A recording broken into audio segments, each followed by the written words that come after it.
오늘의 시냇가의 신문나무 말씀입니다.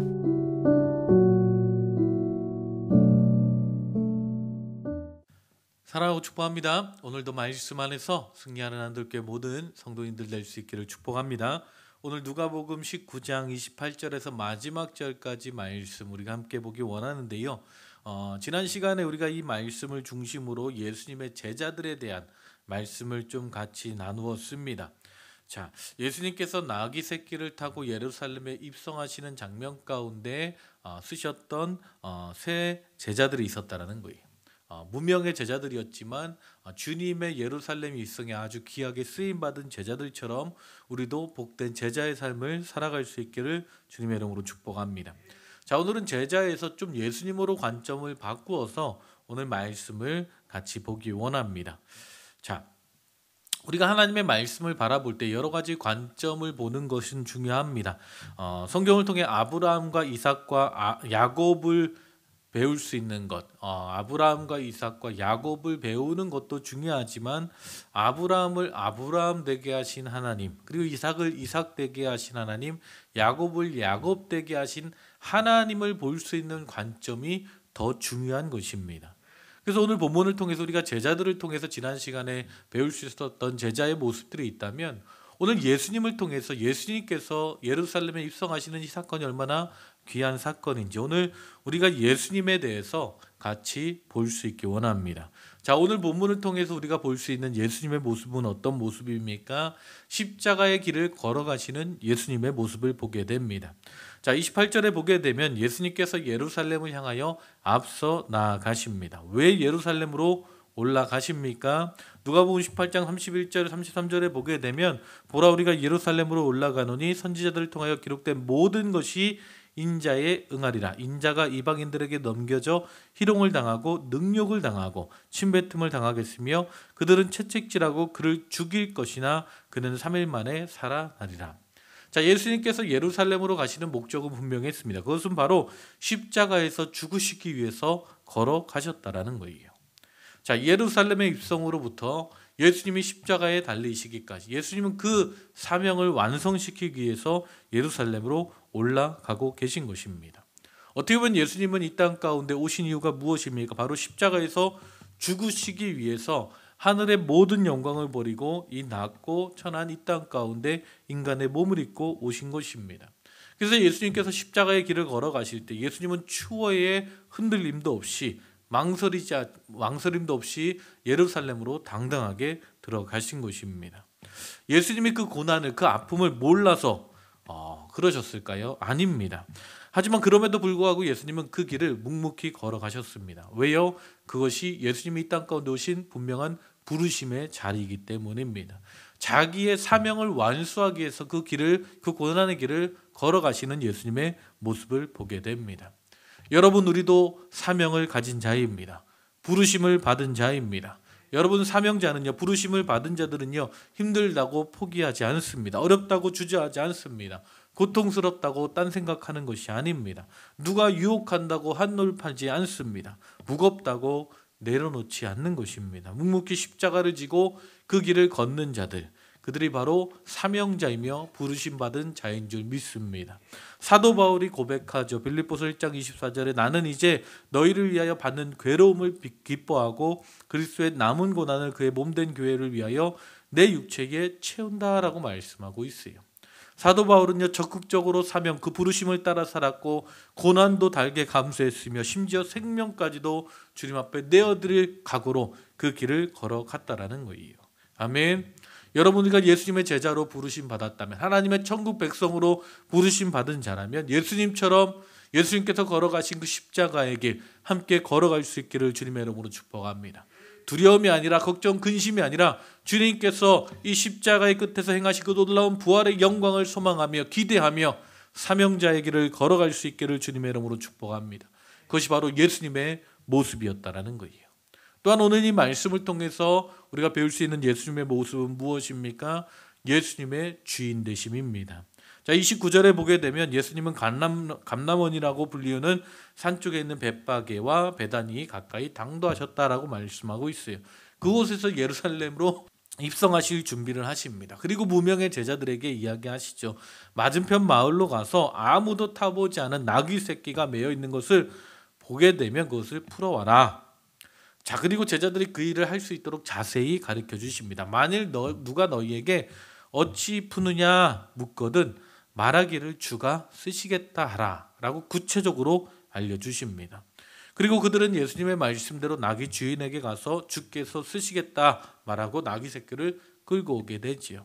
그리고 예수님은 그 나귀 새끼를 타고 예루살렘에 입성하시게 됩니다.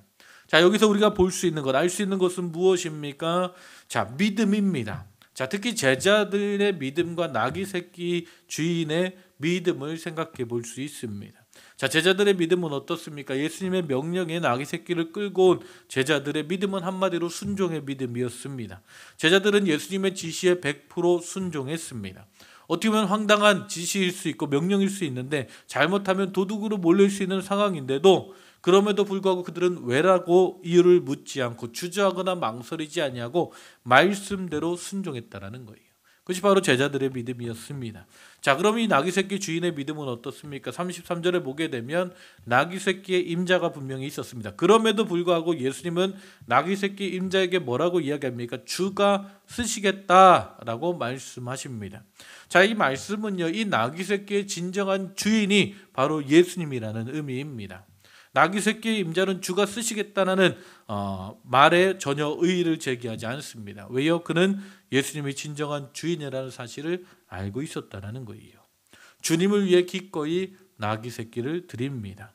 예수님의 명령에 나귀 새끼를 드린 이 나귀 새끼 주인의 믿음은요, 한마디로 헌신의 믿음이었습니다. 자, 여러분, 우리의 생명의 주인은 누구입니까? 우리 인생의 주인은 누구입니까? 우리 소유의 진정한 주인은 누구입니까? 여러분, 헌신이라는 것은요, 예수님의 주되심을 인정하고 예수님께 우리의 삶을 내어드리는 거룩한 행위입니다. 아멘. 성경은요, 하나님께 받은 은혜를 말씀하지만 그보다는 하나님께 드리는 헌신도 강조하고 있다는 거예요. 여러분, 성경에 믿음이라는 단어가 246번 등장하고요, 소망이라는 단어가 185번, 사랑이라는 단어가 734번이나 등장합니다. 그런데요, 하나님께 드린다라는 표현은요 2285번이나 등장합니다. 자, 물론 숫자가 모든 것이라고 이야기할 수는 없겠지만 우리가 하나님의 백성들이 하나님 앞에 드리는 것, 헌신하는 것, 그것은 너무나 중요한 문제라는 거예요.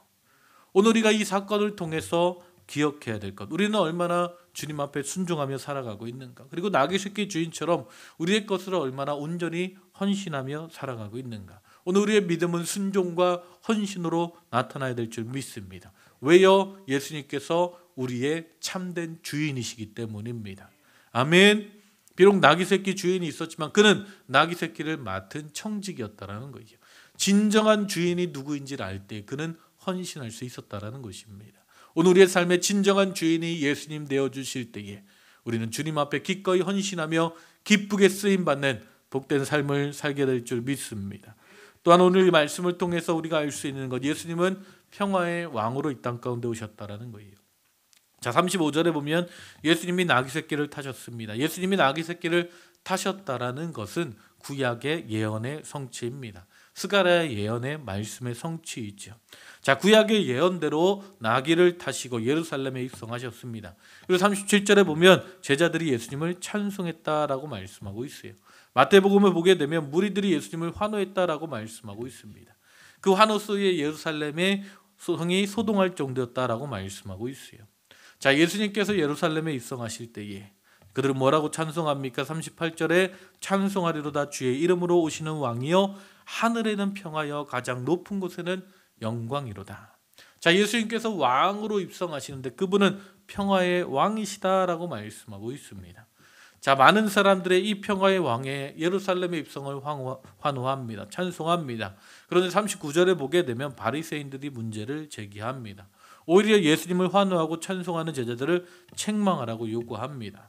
자, 왜 바리새인들은 예수님을 환호하지도 찬송하지도 않았을까요? 그 이유가 있다면요, 그들은 바로 예수님을 메시아로 왕으로 믿지 못했기 때문입니다. 이에 대해서 예수님은요 분명하고 단호하게 말씀하십니다. 만일 이 사람들이 침묵하면 돌들이 소리 지르리라. 자, 예수님은요 제자들의 환호와 찬송을 부정하지 않으셨습니다. 반대하지 않으셨습니다. 제자들의 환호와 찬송을 받으셨습니다. 오히려 제자들이 침묵하게 되면 돌들이 소리 지를 것이다 라고 말씀하셨습니다. 왜요? 예수님이 왕이시기 때문입니다.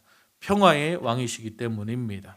고대 세계의 왕은요 전쟁 때에 말을 탔고 특히 전쟁에서 승리하고 개선하고 입장할 때는 백마를 탔습니다. 하지만 평화 시에는 나귀를 탔다고 합니다.